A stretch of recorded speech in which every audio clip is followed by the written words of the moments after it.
warahmatullahi wabarakatuh. Sahabat-sahabat, Waalaikumsalam. kembali lagi di Ansor Podcast, segmen Ceban, cerita Banser. Sahabat-sahabat, malam ini kita Ansor Podcast kedatangan tamu dari Jawa Tengah, yang tentunya komandan andalan-andalan lah. Kalau ngobrolin cerita Banser itu pasti kita ngundang komandan-komandan yang andalan. Ada komandan dari Kasat Korcap Banyumas. Beliau ini Kasat Korcapnya, Komandan Andri Widianto. Sama komandan andalan kita juga bersama, yang sementara lagi di kampung halaman. Sebenarnya beliau ini stay-nya di Satkornas, tapi lagi pulang kampung. Komandan Ibnu Mubarok. Ya, Dan. Halo, Dan Andre. Dan Iben. Ya, kabar Dan? Alhamdulillah. Alhamdulillah. Siap. Lancar puasanya, Komandan?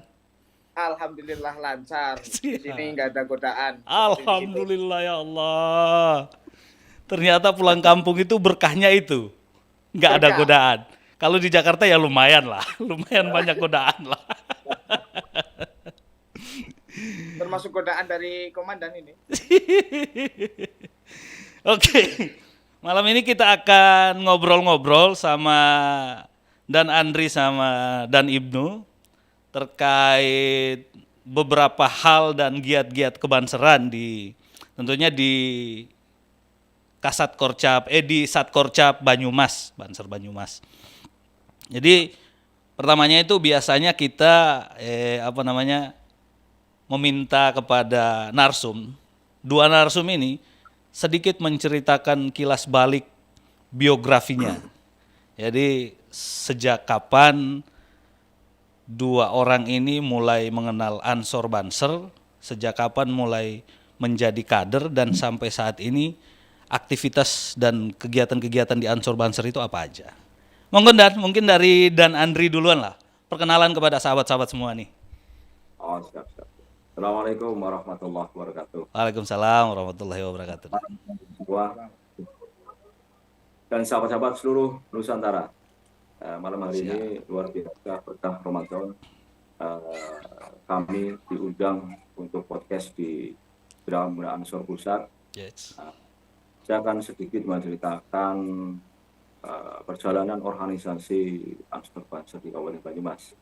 Terkait saya kenal Banser Ansor itu 96, Komandan.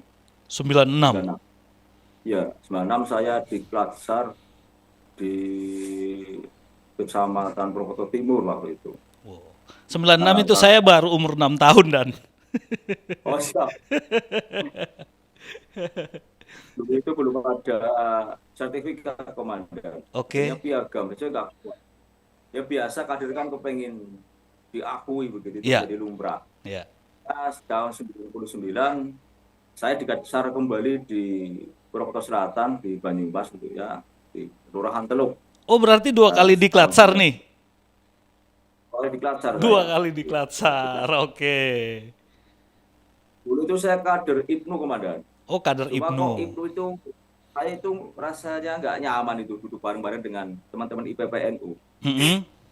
Jadi saya ke Banser saja lah. Ya. Jiwanya itu lebih kepada gerakan itu loh. Ya, gerakan pemuda Ansor. Iya, gerakan pemuda Ansor. Oke. Tahun 99 di Klatsar. Setelah itu tahun 2000 ya, saya menjadi Kasat Korkel. Kasat Korkel. Oke. Ya, panjang itu sampai 15 tahun itu. Wow. Terus Susbalan itu Semarang dulu. Oh, Semarang. Oke. Semarang. Terus Susbalan kembali saya di Purbalingga. Oh. Terus lanjut. Susbalan juga 2 kali, Dan? 2 kali, Komandan. Wow. Oke. Menemani yang lainnya, Komandan, waktu itu. Oke. Terus juga karena Kasat Kornas almarhum dan Ismail itu hadir di Purbalingga. Saya atas inspirasi untuk ikut digembleng beliau, Komandan. Oh, jadi salah satu alasannya itu karena almarhum dan Alfa itu ada di sana di kegiatan Susbalan itu. Jadi Dan Andri ini mau terlibat ikut jadi peserta juga di situ, biar digembleng sama Dan Alfa langsung. Siap komandan. Wow, keren. Siap. Terus ban timnya saya itu ikut di Makassar komandan. Makassar, Sulawesi Selatan. Makassar, Sulawesi Selatan. Oke. Saya satu-satunya dari Jawa Tengah itu. Tapi Waduh. alhamdulillah jadi teman-teman ini wilayah timur banyak yang kenal komandan. Wow, iya. Kebetulan kita juga dari timur nih. Menjadi menarik bagi saya itu saya datang ke sana diperintah oleh Kasat Korwil dan Nanti Matahari, terus yang mengkomunikasikan Dana Gabodar yang hari ini dari Kasat Korwil itu suruh berangkat begitu saja. Saya tidak tahu syaratnya apa. Sampai sana ternyata harus punya baterai, harus bikin proposal kegiatan dan sebagainya. Wah, dan dari itu luar biasa sama dan Mufid itu langsung banget. Saya nggak tahu jalan di Makassar, saya pernah ke sana komandan. Itu di daftaran ya, itu ditolak. Dan jadi kamu harus bagaimana bikin proposal kegiatan tentang satuan, tunggu sampai jam 4 sore gitu. Itu waktu itu jam 11 siang lah. Akhirnya saya sewa itu angkot kosong, saya masuk, saya bilang, Mas, tolong antar saya ke warnet lah. Saya mau bikin itu. Terus saya juga nanti hantar ke pasar yang ada batiknya. Itu Masya Allah. itu pelatihan atau dikerjain tuh? Ya itu. Ampun. Ya bisa selesai jam 3 lah. Selesai saya bikin tentang keprotokoleran. Alhamdulillah bisa diterima oleh pimpinan di Satkornas. Akhirnya saya bisa menjadi peserta komandan. Nah, terus yang menarik juga di sana ternyata lagu ciptaan saya ini. Ada lagu ciptaannya juga? Wow. Ini kan biasanya setahu saya Sumaregu, terus peserta itu kalau bisa menciptakan yel-yel atau apa. Saya terpikir bahwa satu komando itu tidak mudah komandan, tidak mudah. Karena ini kan kita organisasi, bukan institusi yang dibayar.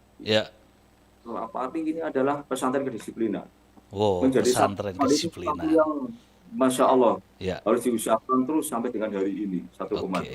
Makanya saya ciptakan lagu itu Solid Satu Komando. Solid Satu Komando judulnya ya? Iya, alhamdulillah itu menjadi yang terbaik komandan. Wow, keren. Dan Ibnu, boleh nggak kita suruh Dan Andri ini nyanyiin lagunya tuh?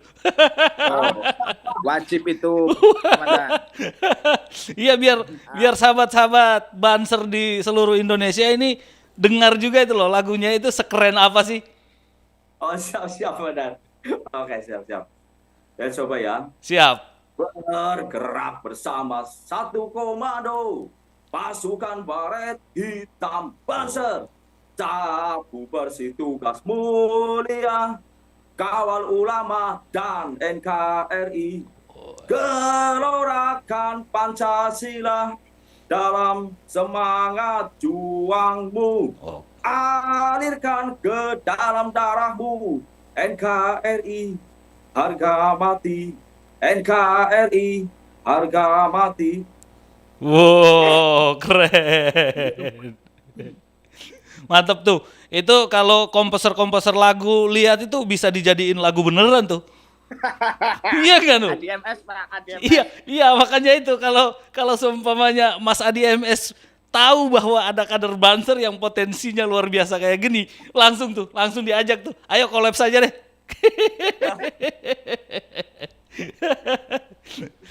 Mantap ya.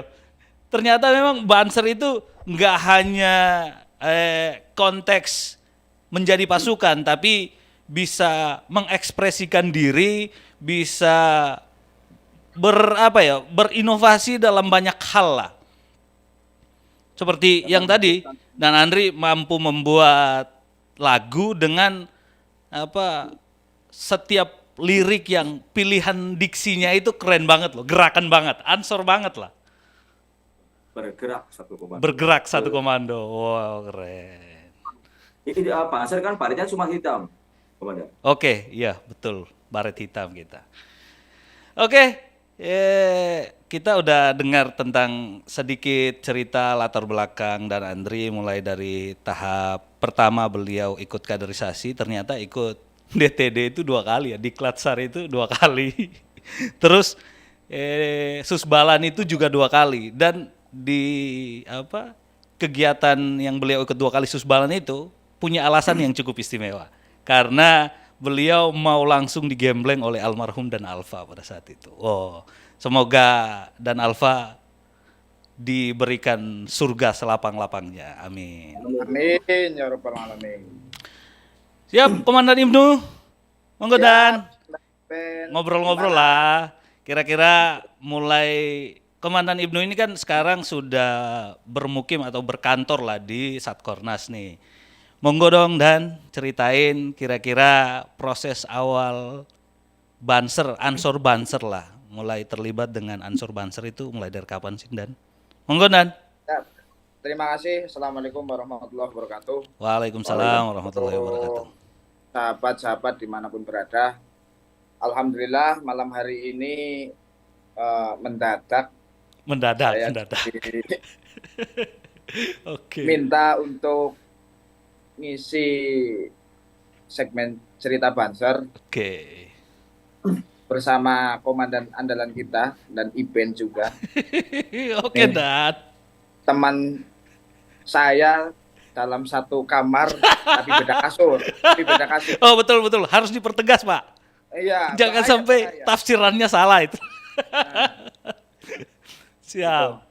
Ya, yang jelas saya sebelum menjadi Ansor Banser terlebih dahulu, saya itu aktif di IPNU kurang lebih hampir 10 tahun. Oh, awalnya itu aktif di IPNU ya? Iya, Oke. dari kelas berapa ya? Pokoknya umur 10 tahun kurang lebih lah, dari ranting PAC sampai cabang. Kemudian di 2013 ada kejadian yang menurut saya menjadi tonggak saya untuk bisa berkarir ataupun berkhidmat di GP Ansor ataupun Banser. Oke. Jadi sebelum itu memang ayah saya itu kan aktivis juga Kasat Korcap sebelum Komandan Andri ini. Oh, jadi Bapak itu Kasat Korcap juga? Banyumas? Iya, Banyumas. Wow, keren. Beliau wafat di awal tahun 2013, kemudian di akhir tahun ada di Diklatsar, saya terpanggil untuk ikut bagaimana melanjutkan perjuangan Bapak. Perjuangan lah. Oke. Gitu. Saya di Diklatsar 2013, alhamdulillah instrukturnya juga yang sudah kita kenal bersama, dan Heri, komandan andalan kita. Komandan andalan, dan juga partnernya dan Dani, itu instruktur saya. Ya. Kemudian di 2015 saya ikut Susbalan. Oke. Diperintah oleh Wakasat Korcap pada waktu itu untuk ikut, tempatnya di Ponpes Rododuto Lipin atau tempat Gus Mujib. Gus Mujib. Oh, tempatnya Gus Mujib. Oke. Gus Mujib Rohman ataupun Gus Rifki. Oke. 2015. Kemudian di 2016 setelah saya Susbalan, saya dipaksakan di ketua PAC saya untuk ikut PKD. Mau saya ya turunlah dulu ikut PKD, merasakan bagaimana menjadi Ansor yang kafah. Oh, PKD Ansor nih, PKD Ansor. Iya. Jadi sudah Susbalan, turun ikut lagi PKD Ansor. Iya, karena perintah ketua PAC waktu itu saya menjadi Wakasat Koryon. Oh. Karena perintah pimpinan Oke. ikut lah. Siap diperintahkan. Iya dong. Oke. Kemudian di 2016 itu saya ikut PKD dan ketemu yang bareng-bareng ini malam hari ini dengan kita dan Andri Wijanto. Dan Andri, oke. Berapa kali sampai kurang lebih 3 tahun, 4 tahun saya bareng dengan beliau. Kemudian 2018 saya juga diikutkan. Prinsip saya ketika jenjang lanjut saya tidak mau keinginan sendiri untuk ikut. Ketika perintah itu datang ya saya ikutlah. Oke. Nah, 2018 saya ikut Suspelat di Cianjur, Jawa Barat. Ya, ketemu lagi sama komandan kita dan Heri. Jadi saya di Diklatsar, Suspelat, instrukturnya beliau terus. Makanya dan Heri semua ya? Alhamdulillah, iya, makanya alhamdulillah komunikasi terus jalan. Kemudian di 2021 sampai hari ini banyak belajar karena belajar juga sama Dan Andri ini Ya. digembleng sana sini, akhirnya Betul. ya berkat Ya, beliau betul. juga saya alhamdulillah apa ya namanya antara berkah dan musibah gitu nggak tahu itu. Ya Apa anggap artinya saja, itu? Apa artinya antara berkah dan musibah itu apa artinya, Pak? ya kan begini, musibah itu harus jauh dari keluarga. Oh Kan iya, begitu. iya. Berkahnya apa namanya hikmat yang selama ini mungkin ternyata berimbas diminta untuk bantu Oke. di pimpinan pusat GP Ansor. Nah, Oke. ketemulah sama Komandan Rustam Hatala. Ini Oke. mentor saya yang luar biasa. Oke. Ya, mentor Bapak juga mungkin Komandan Ibet juga ini. Iya. Mentor kita lah, mentor kita. Mentor kita bersama lah di situ. Oke. Nah, ya akhirnya ketemu juga sama Dan Iben itu di situ ya, Ya. kita sampai hari ini masih percaya. Ya. Semoga kedepannya terus berpartner dengan Panjenengan dan Iben Siap, untuk Komandan. bersama membesarkan GP Ansor. Itu Amin. sekelumit lah cerita saya. Siap. Oke, jadi malam ini kan sebenarnya Komandan Ibnu ini bukan narsum sih, lebih kepada penanggap aja. Kita Iya, akan banyak itu explore tentang Dan Andri. Kita akan banyak meminta cerita dari Dan Andri. Dan Andri harus bercerita banyak tentang situasi dan kondisi giat-giat kebanseran di Banyumas. Jadi tadi ada sedikit cerita dari Dan Andri itu. Saya mau nanya nih ke Dan Ibnu nih. Kira-kira dari yang sudah diceritakan sama Dan Andri tadi, ini biasanya nih kalau saya sama Dan Heri itu kayak gitu, saling mengkonfirmasi lah. Jadi kira-kira apa yang belum diceritain sama Dan Andri nih? Komandan Ibnu, Komandan Ibnu ini kan kurang lebih cukup paham lah tentang situasi giat-giat ataupun gerakan-gerakan banser di Banyumas. Ya. Ya, yang selama ini saya tahu Komandan Andri terkait tadi kan baru menceritakan cerita beliau, histori di Banser. Oke. Ya memang setahu saya terkait pengkaderan seperti itu apa yang disampaikan. Yeah. Bahkan pada saat di Klatsar saya juga instrukturnya beliau. Oh, di kalau Klatsarnya sekarang ya beliau. Oke. sekolat lah ya, bahasa sekarang sekolat. Sekolat. Karena 2013 waktu itu belum mengenal sekolah. Ya. Itu beliau. Terkait kegiatan ya memang selama ini beliau sangat aktif, bahkan turun ke PAC Satkoryon, bahkan Satkorkel ketika undangan itu datang, ataupun misal memang bertepatan dengan acara yang lebih penting, beliau sudah bisa mengutus. Ini menandakan bahwa kaderisasi itu jalan. Dan terbukti ini periode yang kedua. Periode kedua beliau di Kasat Korcap. Iya, wow. Berarti memang oleh pasukan. Dicintai oleh pasukan. Waduh. Tapi jangan kelamaan dicintai pasukan, Pak. Oh iya, bahaya. Makanya ini kita doakan semoga cepat beranjak dari Kasat Korcap untuk jenjang berikutnya. Iya lah. Di wilayah, paling enggak kan di wilayah. Tahapan berikut di wilayah. Sementara begini, Pak Iben. Siap. Mohon maaf.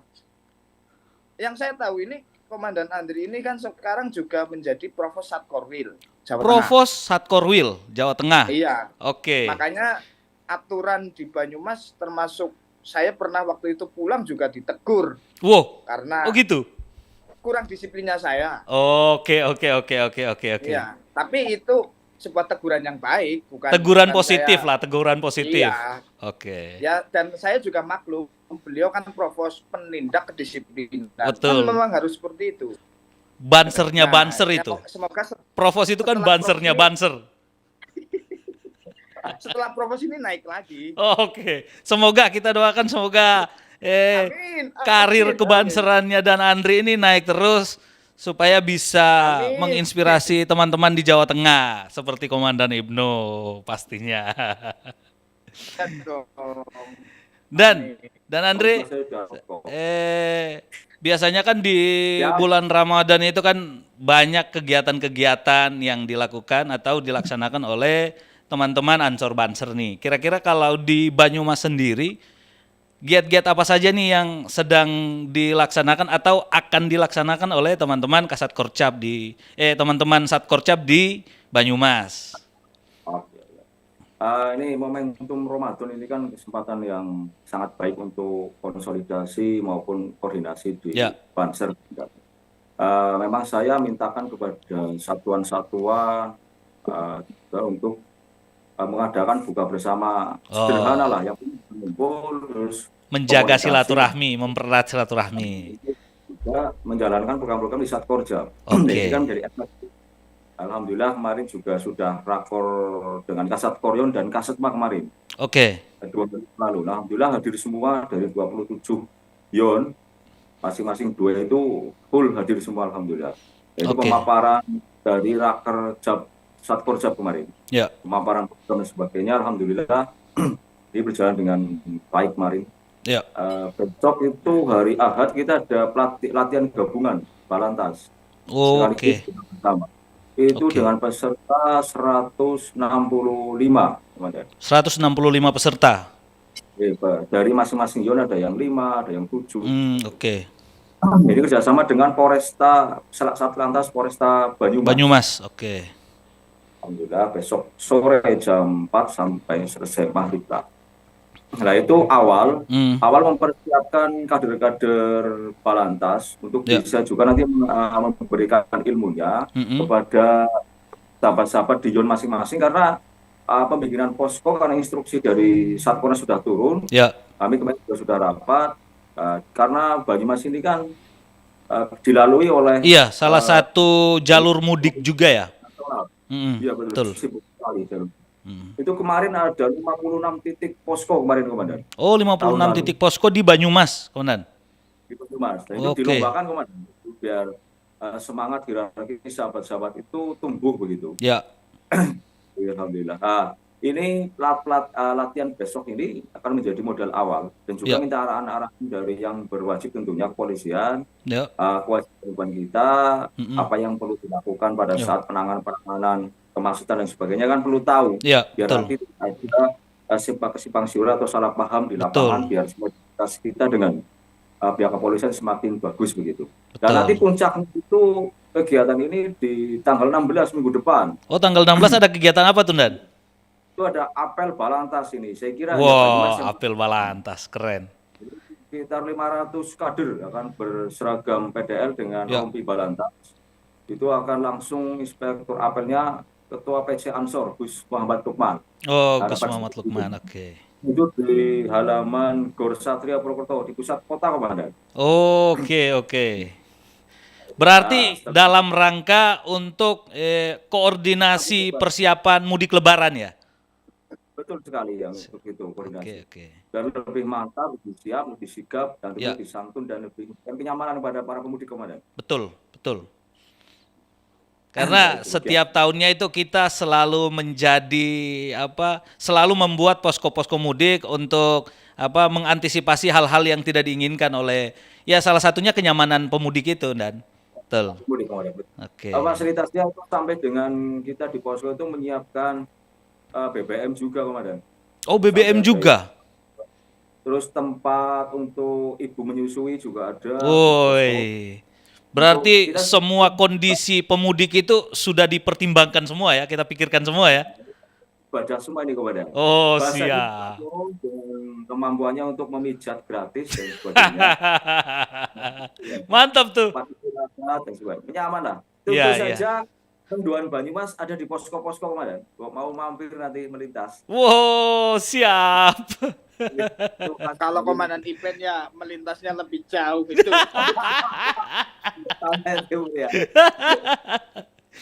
Kita terbang, Komandan, melintasnya itu di atas, Komandan. Kalau ada posko mudik di atas, boleh tuh saya singgah di atas tuh, Dan. turunnya itu kebanyakan pakai kereta komandan Banyumas. Ada rest area di atas itu. Nah, kalau ada bisa tuh kita singgah di situ. Oke, berarti di Banyumas giat-giat kebanserannya lumayan rapi tuh, lumayan terstruktur. Maksudnya sudah dipersiapkan banyak hal terkait dengan kegiatan-kegiatan kebanserannya kan. Kalau untuk ini Dan, apa namanya? Banser di Banyumas itu ada berapa banyak sih Dan? Kalau kadernya Saat itu ini tuh Dan. ada sekitar 17 ribuan komandan. 17.000 kader Banser tuh. Banyumas. Ah, Banyak kami banget ya. kan itu ikut dari 96 sampai hari ini itu ikut 7 komandan komandan.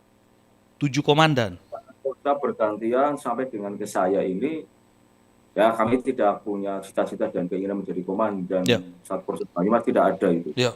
Cuma saya ingin bersama dari Ibu waktu itu dan Ibu di Banyumas mencoba untuk lebih tertib dalam banyak hal, baik administrasi, pergerakan personil, kegiatan dan sebagainya. Alhamdulillah periode yang lalu sudah tertata, satuan-satuan terbentuk bagus, biro-biro juga berjalan semuanya. Yang tadinya saya kira hanya ya saya ada di dalamnya waktu itu.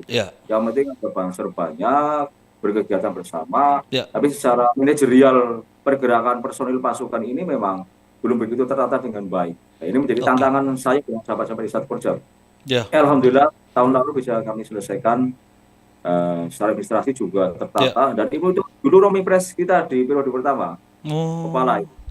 Siap. Komandan Ibnu ini memang andalan sih. Ampun. Kebetulan laporan ke kita ini diminta oleh saya untuk bikin laporan surat masuk keluar tiap 3 bulan. Alhamdulillah berjalan sampai dengan hari diteruskan oleh sahabat Andri BMR selaku kepala Romipres. Alhamdulillah berjalan dengan baik. Alhamdulillah berjalan dengan baik ya. Gabungan juga kami berjalan komandan. Latihan gabungan dengan 2 satuan terus 1 biro itu turun ke zona-zona beberapa yon. Akhirnya dibagi menjadi 7 sampai 6 sampai 7 zona itu terdiri dari 5 sampai 4 sampai 6 kecamatan atau yon. Itu turun ke sana untuk memberikan yang kita bisa.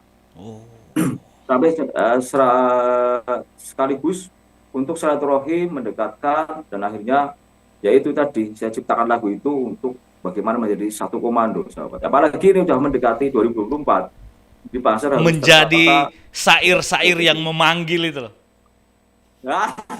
Ya, udah. Keren. Dan Andri, 17.000 pasukan Banser di Kabupaten Banyumas itu kan banyak banget itu, Dan. 17.000 pasukan Banser di Banyumas itu kan banyak banget. Banyak. Bagaimana ya pasti kan ada sekian banyak proses kaderisasi yang dilakukan gitu loh. Mulai dari DTD dan lain-lain proses kaderisasi di Banser lah. Kira-kira di tengah maraknya ini bagaimana tips-tips dan kiat-kiat yang dilakukan oleh Kasat Korcap untuk menjaring kader sebanyak-banyaknya masuk di dalam organisasi Ansor Banser untuk ikut pendidikan-pendidikannya di tengah maraknya organisasi-organisasi instan yang yang gampang deh, ayo masuk nanti ini gampang. Organisasi Ansor Banser ini kan harus ada penanaman nilai-nilai, penanaman ideologi, pemahaman dan lain sebagainya yang jelas An-Nahdiyah, Aswaja An-Nahdiyah itu, kita bicara tentang Aswaja An-Nahdiyah itu. Bagaimana sih apa yang dilakukan yang menjadi kiat-kiat khusus atau treatment khusus dari Satkorcap Banyumas untuk melakukan proses kaderisasi atau merekrut calon peserta? Gini, khusus di Jawa Tengah sebenarnya di Banyumas ini kan seorang kader Banser bisa mengikuti kelasar itu kan syaratnya harus PKD Ansor ini Pak. Oh, harus PKD Ansor dulu gitu ya? Makanya saya selaku Kasat Korcap tidak kenal dengan ketua PAC. Oh, oke. Ketua PAC ini kan cuma 2 tahun. Bagaimana melakukan komunikasi dengan ketua-ketua PAC biar beliau itu juga sinergisitas dengan NU itu baik. Akhirnya bisa dengan beliau semuanya dan kiai-kiai itu mengumpulkan para pemudanya itu di masing-masing ranting atau kelurahan desa ini untuk bagaimana mengenalkan tentang Ansor, Komandan. Tentang Ansor. Oh, tentang Ansor. Oke. Kalau mereka pengennya Banser pasti akan kita rem gitu. Ya. Aja Banser dulu itu, jangan Banser dulu, harus PKD dulu. Nah, itu menjadi syarat Gitu. yang menjadi kesepakatan di PW Jawa Tengah, tentunya di PW Ansor Kabupaten Banyumas. Syarat mutlak itu harus sudah PKD dulu baru dikelaksan masalahnya. Nah, ini yang menjadi kerja keras kita di Satporjab, bagaimana bisa di masyarakat bawah atau Nyun Sewu di lingkungan kita masing-masing mampu main. Jadi kegiatan-kegiatan kayak Karang Taruna, terus remaja, RT, RW, terus kader-kader Banser yang sudah menjadi kader Banser yang sudah dikelaksan sekarang ini, jadi RT juga harus mau, jadi RW juga harus mau. Ini pada saat itu kan saya yakin tidak usah mengajak kader untuk bergabung menjadi anggota Ansor Banser. Karena kepedulian kita Komandan di lingkungan dan sebagainya, akhirnya para pemuda, orang tua dan sebagainya, wah ikut Banser saja lah, ikut Ansor saja begitu. Yang terjadi di Purwokerto Selatan, di Banyumas itu begitu Komandan. Oh gitu. Jadi semangat orang mengikuti gimana Dan? Malah justru banyak kita menolak Komandan. Dan semua bisa masuk ke Ansor Banser. Karena banyak sesuatu yang harus diselesaikan. Kalau masih punya ormas yang lain, tidak mau lepas ormas itu, tidak bisa gabung ke kita Komandan. Oke. Berarti di Banser khususnya di daerah Banyumas itu, bahkan orang bondong-bondong ya untuk masuk ke Banser itu ya? Iya, sekarang dari yang dulu yang Panuan sekarang sudah juga ada gambarnya itu, badannya itu juga pada masuk ke Banser. Berarti sejarah penanaman ideologi dan nilai-nilai Aswajaan Nahdiyah di Kabupaten Banyumas itu udah top banget, udah settle banget lah. Alhamdulillah teman-teman di jalur Ansor ini luar biasa. Kita bersama dengan Habib Ating, selaku ketua jalur Ansor dan keluarga NU, alhamdulillah bisa menerima kita pada saat kita minta waktu turun di beberapa masjid, pesantren dan sebagainya, memberikan ruang untuk kita memberikan sedikit tentang apa itu Ansor, apa itu Banser dan sebagainya. Berarti koordinasi dan kolaborasi itu penting di dalam pengembangan gerakan organisasi ya Dan ya? Itu awal Komandan. Yang berikutnya, setiap pimpinan harusnya, baik Kasat Koryo, Kasat Korda, ini harus mau turun ke bawah, tidak usah mencari undangan untuk kita hadir. Kita harus punya agenda. Ya, ini kan sudah sumpah Komandan, sumpah hadir. Makanya berat kalau jadi pimpinan. Makanya kalau sudah selesai ini saya istirahat. Nah, biar menjadi Banser itu sampai liang lahat. Jadi di Ansor Banser itu kita nggak ada kata paripurna, nggak ada kata selesai dari tanggung jawab. Hikmahnya sampai liang lahat. Secara struktural mungkin kita bisa selesai, tapi kalau hikmah sampai selesai, sampai umur habis tuh hikmahnya. Wow, keren tuh. Itu bisa jadi quotes yang menarik tuh. Harus tahu. Kasat Korjab itu harus tahu rumahnya Kasat Koryon. Syukur tahu rumahnya Kasat Korkel. Biar turun betul ke sana ke bawah. Oke. Menarik. Pada saat turun ke Kasat Koryon, ke Korkel, tidak usah kabari Komandan. Cari saja teman sudah sampai, biar nanti dicoba. Bisa kumpul enggak? Teman-teman Korkel itu bisa kumpul mendadak. Ini kan test case Komandan. Pada saat digerakkan, mendadak ada sesuatu hal kan menjadi lebih siap sahabat. Oke, siap. Makasih banyak Dan, udah mau ngobrol-ngobrol sama kita. Komandan Ibnu, makasih banyak. Siap. Kita udah banyak ngobrol nih, udah lumayan lah. Itu jadi pesan-pesan penting dan informatif lah. Apa yang disampaikan oleh Komandan Andri itu saya rasa penting dan itu menjadi penting buat sahabat Ansor Banser di seluruh Indonesia, mulai dari bagaimana kita mengelola proses pengkaderan dan lain sebagainya, bagaimana penanaman nilai-nilai ke-NU-an, keansoran dan kebanseran sendiri, itu yang menjadi giat-giat penting dari Ansor Banser. Khususnya malam ini kita mengambil banyak pelajaran dari Kasat Korcap Banser Banyumas dan komandan andalan kita Ibnu Mubarok.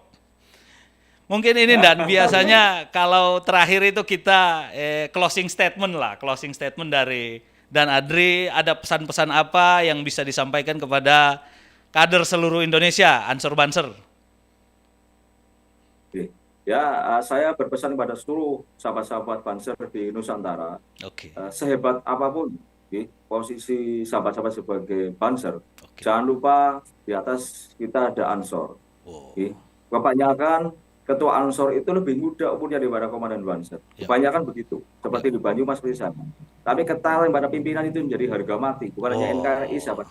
Ketaatan menjadi beriringan. Ya. Hari terbentuklah solid satu komando. Jangan lupa, ketua Banser adalah Panglima tertinggi Banser di tingkatannya masing-masing. Wow, Dan berpesan seluruh sahabat-sahabat dari awal TKD, dari awal di Klatsar, sama-sama yang diingatkan oleh almarhum. Ya. Niatnya adalah lillahi ta'ala. Lakukan saja sampai tidak ikhlas itu rugi. Lakukan saja sampai dengan kapan? Sampai dengan kita berakhir di dunia ini, sahabat. Oke. Lakukan saja, saya yakin seluruh alam ini akan mengerti, dan Allah wa huwa itu amri ilallah. Allah akan menggerakkan untuk memenuhi kebutuhan kita semuanya. Siap. Bergeraklah dalam dari satu komando. Dan ikhlas lillahi ta'ala.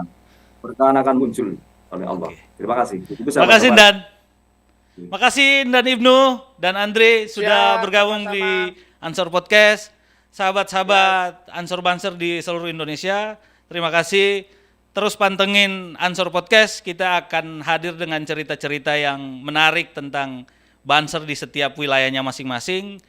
Dari saya sekian, wallahul muwaffiq ila aqwamit thoriq. Wassalamualaikum warahmatullahi taala wabarakatuh. Waalaikumsalam. Waalaikumsalam warahmatullahi wabarakatuh. Thank you.